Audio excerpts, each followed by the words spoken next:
Snow stopped falling a week and a half ago now, but across the DMV, many people are still digging themselves out. In the district, many residents are facing giant piles of snow in inconvenient places like the alleys and the parking lots out there. News 4's Joseph Olmo visited all 4 city quadrants to see how things look 10 days later.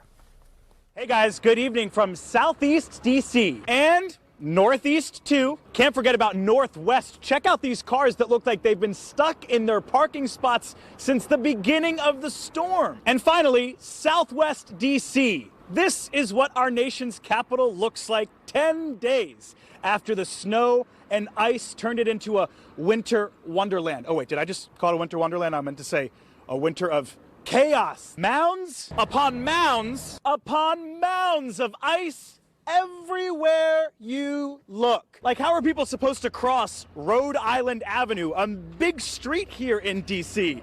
I guess learn how to climb the ice. Look at this. Some people guarding the parking spot they worked so hard to clear out. Now, the big roads, like Connecticut Avenue here, are for the most part back to normal. But it's when the snow is just pushed off to the side that it becomes a problem. You're sick of it.